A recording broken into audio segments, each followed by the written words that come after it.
Well, hello, and happy Tuesday to you. Thank you so much for joining us. And if you're joining me on a replay, a big hello to you as well. We're live, and I'm excited to welcome you to today's live level up conversation. Welcome to Level Up with Winnie Sun. Market update.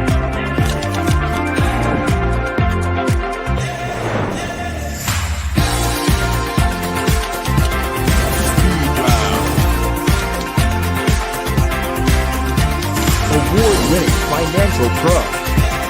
Get ready. I present to you Level Up with Winnie Sun. Hello, friends. I'm Winnie Sun, your host, Forbes contributor, CNBC Council member, and award-winning financial pro, here to keep you on top of relevant, trending business news. But what makes this show so special is, in fact, you. Because as you know, you're part of today's live audience, and we are excited to have you as part of today's discussion. We're going to be sharing audience feedback throughout our community moments here because, I Daisy shared this with you earlier last week, but today we have a very special guest. She is a clinical associate professor of psychiatry with the New York Presbyterian Hospital and psychoanalyst at the New York Psychoanalytic Institute, best known for her work as a relationship, family, emotional well-being, and mental health wellness contributor in the media. If you've seen her in the news, you've probably seen her on many popular television shows. I certainly have. I've been catching up on her. And she is a best-selling author of several books, including the newest, The Power of Different. I love that. The Power of Different, the link between disorder and genius. Haven't you heard that before? That there's a link between disorder and genius? I don't know, maybe not those exact words, but I'm excited to hear what she has to say. It's a powerful and inspiring examination of the connection between the potential for great talent and conditions commonly thought to be disabilities. So before we jump to her, though, let's, of course, talk about how the market closed, because you want to know that, right? The Dow closed up 337 points. The NASDAQ joined, positive 246 points. And the S&P 500 also 62 points. So a triple update, we'll take it. Now, some of the news that came today and some of the big news, of course, is as you've heard, the IRS has made some changes to the 401k contribution limits. IRS has announced the largest increase in decades on the cap of our 401k retirement plan contributions, which allows employees now access to save more. Now, some of you might say, I already saved so much. How much more can I save? Well, they're saying you can actually save almost 10% more in 2023, thanks to the new limit announced. This was as of last Friday by the Internal Revenue Service. Now, this allows for the jump of 401k contributions to go from $20,500 from last year to $22,500 a year in 2023. Now, if you are over the age of 50, you also get a nice step-up contribution, or a catch-up contribution, I should say. You can contribute another $7,500 to your retirement plan, and that increased from $6,500 of last year. So definitely, if you're able to, this might be very good news. You're able to contribute more on a tax-sheltered basis. So hopefully this is of some good news. But I definitely want to share with you, it's interesting because even though there's a much bigger cap, we do know that most Americans are actually still continue to contribute less than 10%. In fact, there continues to be a lot of stress in the financial markets about what's happening and whether or not inflation is going to continue to cause problems in their finances. And of course, whether or not we're going to be in true recessionary levels. In fact, I shared a poll today early on Twitter asking this exact question. And the result was actually really interesting. Almost the majority of people said that, in fact, you can see it right now on the screen, that they are most concerned about inflation and expenses. This is a thing. This is actually shared it today. I said, what are you most concerned about today? And this was like the number one thing. So you can see the majority of Americans still very much concerned about their finances. And I continue to hear people say, like, I don't know how I'm going to handle this. I don't know if I'm going to have enough money, if I'm going to be able to pay the bills, if I'm still going to have a job next year. I feel so overwhelmed. I almost feel like so much anxiety. I don't even know how I should be handling myself, how sometimes they feel almost numb. So I thought it was time that we brought in an expert. So I'm very, very excited and honored to welcome Dr. Gail Saltz with us, because she, as we talked about earlier, is a clinical associate professor of psychiatry with the New York Presbyterian Hospital, and she's been all over the media. So welcome, Dr. Gail, to the show. How are you today? Well, I'm good, and I thank you for having me. It is a tough time for a lot of people, so I'm really pleased to be here. Well, we are so pleased to have you here. And I think this is a discussion that we need to talk about. Financial anxiety. People feel overwhelmed. I hear day in, day out that they feel like they're not sure if they're making the right moves. They feel like they're afraid to open their 401k statements. They're wondering if they're going to have enough to retire because their 401k accounts have dropped tremendously in value. And they just feel like they feel really, you know, like anxiety is a big word, right? That we talked about. And so I know this is something very, very well, but I thought I would share the statistic, Dr. Gail. 64% of Americans said that they're feeling anxious about their finances. 29% recently surveyed say they feel like they just don't even know, what to do. Like which feeling of anxious is more about their 22 finances than 2021. They just said that it just seems to be getting worse and worse. So when you hear that, what do you tell people? And I'm sure you're hearing a lot of this as well.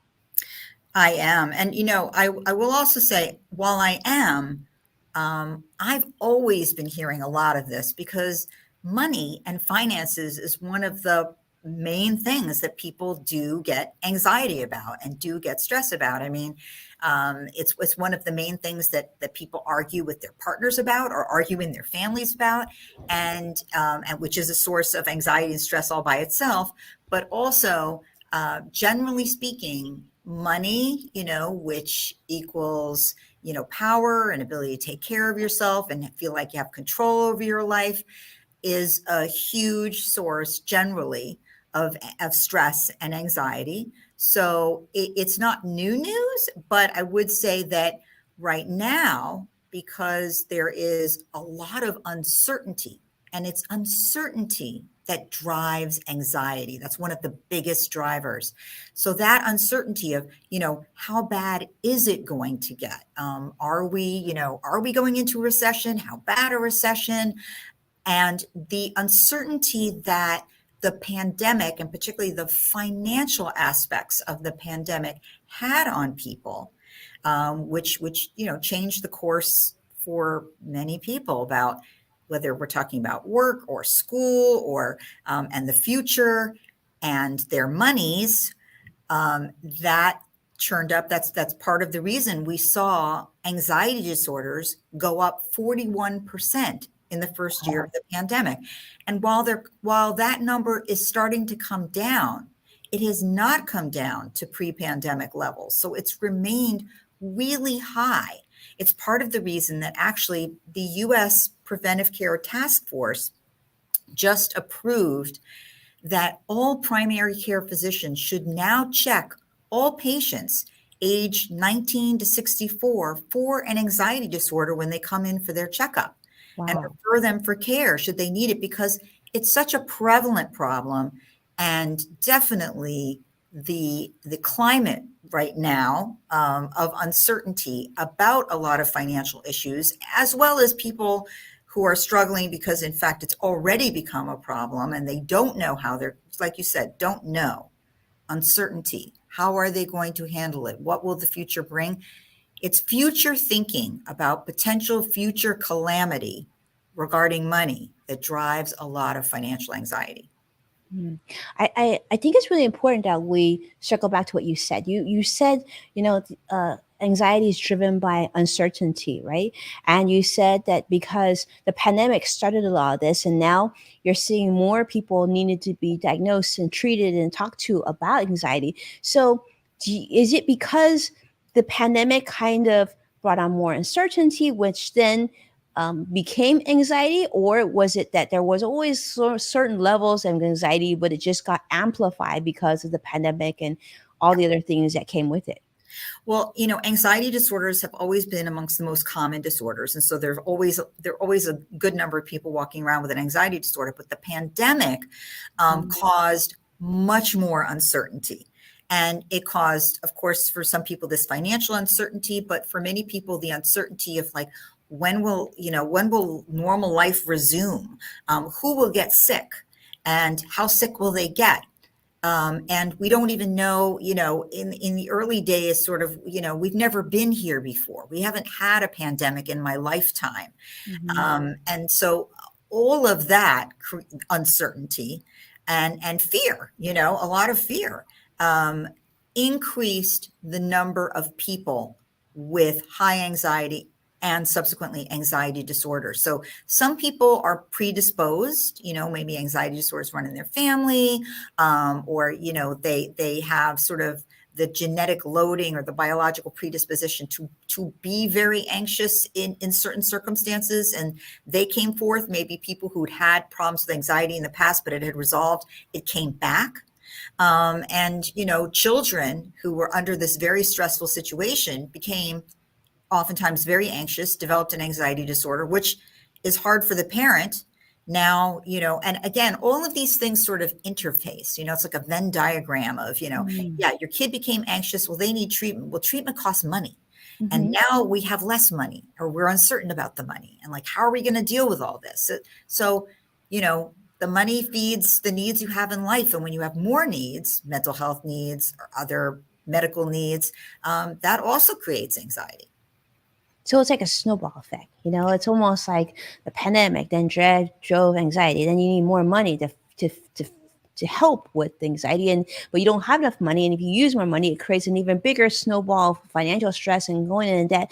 In fact, Dr. Gail, I want to share this with you. Maria M. shared this on Twitter earlier as well, talking about 401k and talking about stress.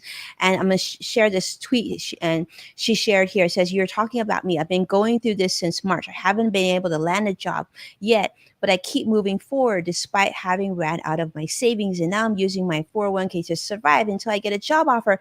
The season has taught me a lot." You can always feel the stress and anxiety in that tweet, right? Yes, absolutely. Absolutely. And those are the typical kinds of thoughts that people with a lot of financial anxiety are having.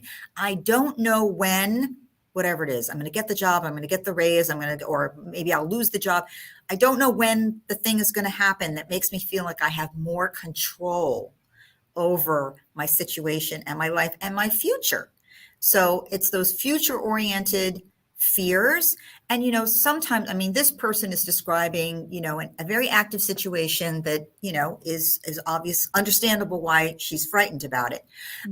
Some people have a lot of financial anxiety when nothing in the moment, at least, is really that scary, but they have it anyway because they can't know or predict what's going to happen in the future. And they run toward the worrisome or the calamitous side of things. Like, I have this much money and it's okay for now, but the news is saying, inflation is going to go up this much, or it could go up this much, or this bad thing could happen. And then what if I don't? And that's those kinds of thoughts. What if I don't in the future is a lot of the content of financial anxiety. Right, because it's something you can't quantify. It's just so much. In fact, I want to share some comments. We're having a lot of audience join us. Say thank you so much, CrossX Fighter, joining us on YouTube Live. Thank you so much for being here, Sadiq. It's wonderful to see you here as well on YouTube Live. And talking about, and Sadiq is saying, great, good topic, uncertainty. And I believe Turks are more resilient to uncertainty. And so, I think you made a really good point. So many good points, Dr. Gail. But so many times when people look at their lives, they feel safety in what they can control, right? I can control what I'm going to have for lunch. I can control if I'm going to go out or not. But I can't control whether or not the investments that I have in my 401k or my IRA or my individual accounts, if it's going to grow and it's going to be enough for when I want to retire, ideally, or like you said, if my child gets sick, or if I get sick, will I have enough later? So it's like there's almost like a mountain of uncertainty. In fact, we want to share a statistic. Inflation currently is the top source of financial anxiety for Americans. Okay, this is according to the U.S. Bureau of Labor Statistics. Of course, consumer prices have skyrocketed the last year. You heard me just recently talk about the price of a turkey for Thanksgiving. The price of turkey has increased by over 70%. A lot of uncertainty, a lot of things we can't control. Um, are there ways that the average person can help themselves feel a little bit better? Are there any things that you might be able to share with us that someone watching today is saying, I may not have the resources to go see a professional, but I know I have anxiety and I'm stressed. Yeah. What can I do? Yeah. Well, so a number of things. So the things I'm going to talk about are mostly not specifically financial things, although I certainly do think that in the world of feeling more in control and less uncertain, that things like very specific budgeting, not using credit cards, not overextending yourself. There are financial things you can do that do tend to really diminish financial anxiety. But from the psychological vantage point, our perspective is always worse and more calamitous, which doesn't mean it's real. I'm saying our perspective when we're very anxious.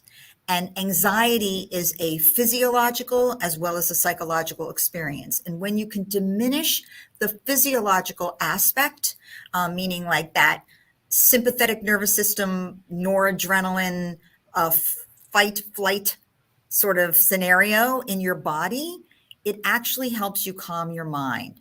So employing daily coping mechanisms that help relax you.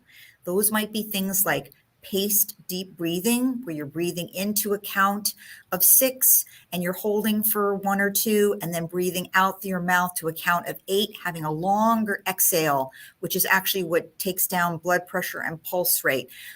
So regular practice of paced deep breathing or progressive muscle relaxation, where you're tightening muscle groups to a count of 5 and then releasing it and working from your toes up to your head with each muscle group.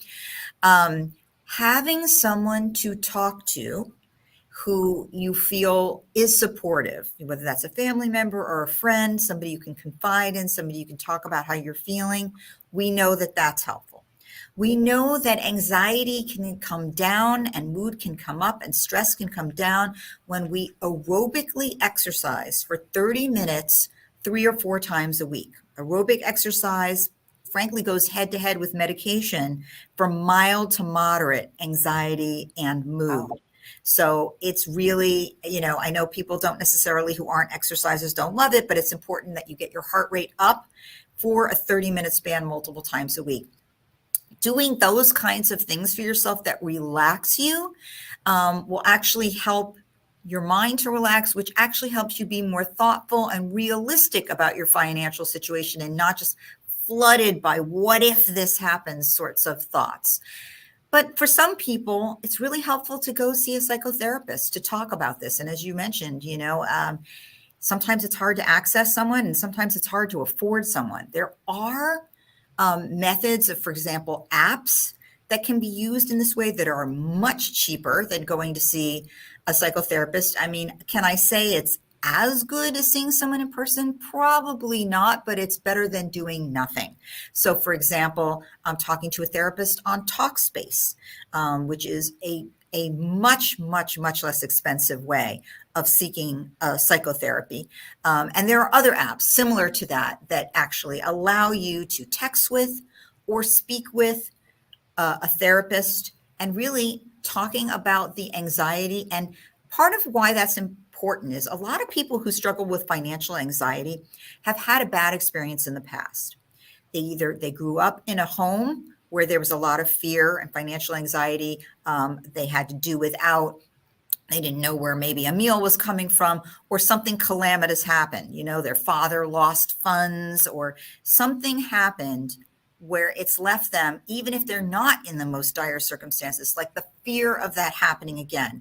And that is the kind of thing that doing psychotherapy can be super helpful for, to sort of process and digest past financial trauma or fears that are feeding current day anxiety and help you keep a more realistic and less anxious approach to what is going on now. I love that. And Dr. Gail, I love that you said, talking to somebody. I think that's so important, especially since right now we are in the fourth quarter of the year, which traditionally for those in the financial industry, we know this as being layoff season. So a lot of employers tend to cut costs near the end of the year, and they're having to lay off many, many employees. In fact, you may have seen today, it was trending on Twitter. MSN shared a story. The Washington Post reported that upon Elon Musk's takeover of Twitter, there's talk of 75% of their employees will be laid off. And we talk about stressful. And so the employees have written a letter out to Elon saying that please be kind to us. Please treat us well. Please don't lay us off. Please let's do remote work. Like you said, there's a lot of uncertainty. It's not something that we necessarily can quantify. But I love what you said about having someone to talk to, whether it be an app, of course, doesn't replace a live session with a professional.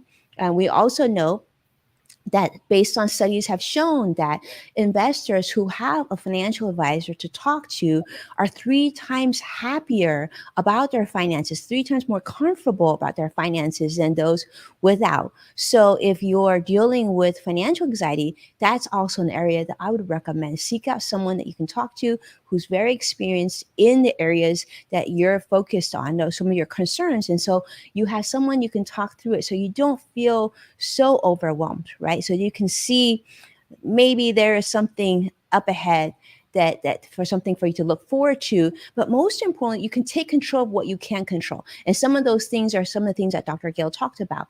Reducing debt, maybe putting together a budget worksheet of how much you're spending, putting together maybe actively auto saving a little bit more into that 401k or IRA, or even, auto paying those credit cards, like something that you can actually feel like you're taking action.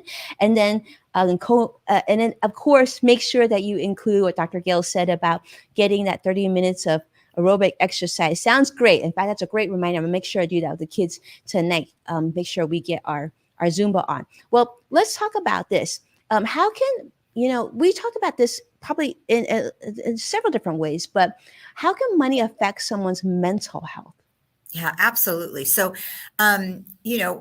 money represents, as I said, control. It represents power. It represents it's an important finite resource. So, in that sense, when people become afraid about money, it can affect mental. Well, first of all, it can aggravate or worsen, as stress does, any pre-existing mental health condition. So, you're already anxious or you're already depressed.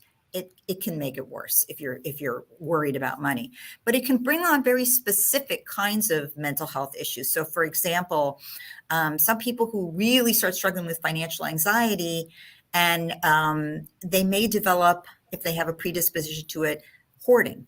So yeah, and hoarding isn't mean, I think I should pick up some extra paper towel in case, I don't have as much money next week and I'll just keep it.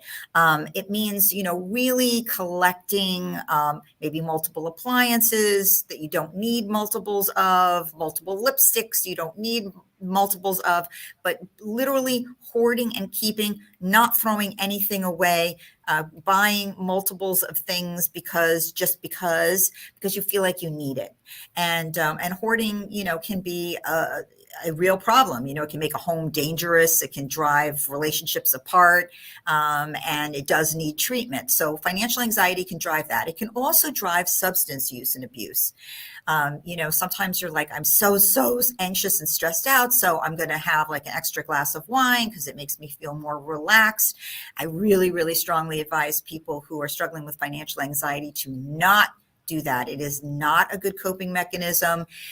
Whatever you're drinking now, you will need more next week to feel the same amount of relaxed, because alcohol and drugs all have what's called tolerance. We all build tolerance to them. So whatever feeling you get from it, you need more within a couple of days or a couple of weeks to have the same feeling. And that's how you build basically, an alcohol abuse problem or a drug abuse problem. And I've seen that again and again.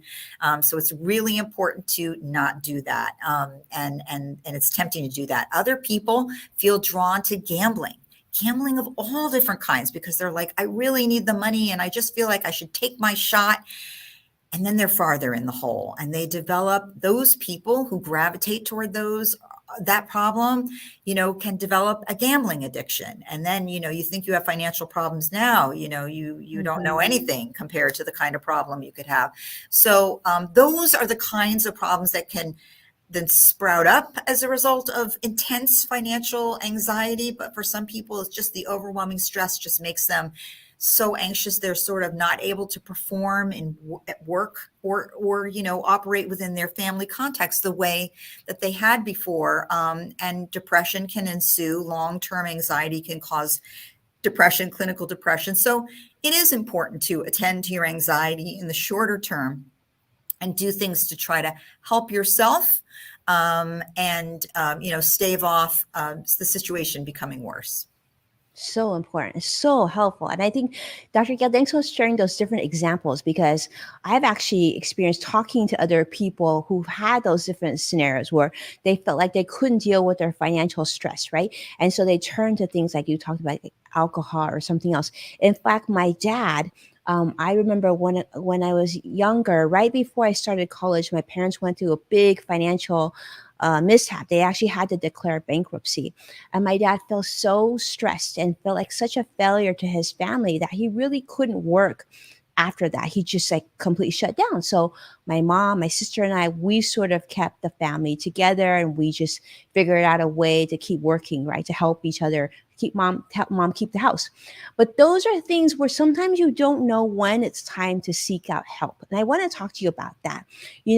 We've talked about exercising. We've talked about some of the things that you can do, create a budget, pay your debt down. We've talked about like taking those steps. But at what point, when should someone seek out mental health? When does it get to that point when you're so stressed about your money? At what point is it now changed to like, you really should seek out mental health treatment versus just trying to do it yourself? Yeah. So basically, when the symptoms have risen, and I could be talking about I could be talking about depression or other mental health issues, but when the symptoms have risen to the level that they've interfered with your ability to function. So, you're anxious. Now you can't concentrate at work. Your work, production ability has gone down. You aren't able to sleep. Not at all, but it's interfering with your sleep. It's interfering with your appetite. Either, you feel like you can't eat, you're starting to lose weight, or you're eating everything in sight because you're stress eating and you're gaining weight. It's interfering with your social relationships, like people around you who matter to you, you're fighting with, you're irritable. You can't agree on things. You're so anxious all the time. You feel like you can't have normal social interactions. When you're functioning at work or at home or in both arenas is impaired by the level of anxiety that you feel, and that's gone on for more than a couple of weeks, you should seek help. You should see it. That's great. Thank you so much for giving us that step by step. So if you know someone, or even if you feel this way, that's how you can gauge of when you should seek out help. And there are people out there who will help you, even if you can't afford it or you think you can afford it. There are resources out there. So sometimes it just takes that first step. And I should say, like Talkspace, you are talking to a therapist. It's not some robotic, like you will get a therapist, a specific person. You can actually have individual sessions with them, and in between you can text with them. So it is a person. And also you should know that, for example, you can often call your health community center or your local hospital's outpatient psychiatry department and ask them who is doing what's called sliding scale treatment, which basically reduced costs for people who can show that their income, basically says that they should get reduced costs. That's great. Thank you so much, Dr. Gail. Really helpful. Because we talk about that, right? It's so many times, someone may have a beautiful car, a beautiful house, and everything else, but there's so many things that you don't see behind the scenes. For example, the typical American has roughly over $150,000 in debt. And this is actually actually increased by more than 6% from the previous year. So this is something that I think that sometimes we don't think about, or maybe we don't see. But as a financial professional, I hear this day in and day out. So just remember, people who have financial advisors tend to be 3 times happier about their finances. So this year may be your year to seek out professional in that realm. And of course, what Dr. Gail's talked about, this is really important stuff. So I'm so grateful that she's made the time.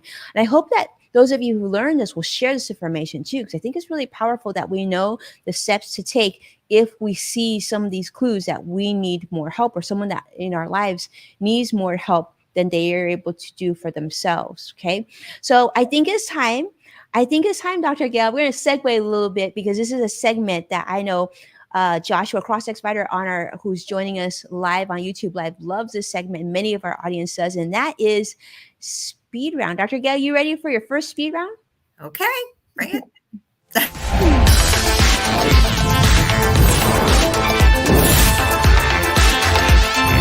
Speed round.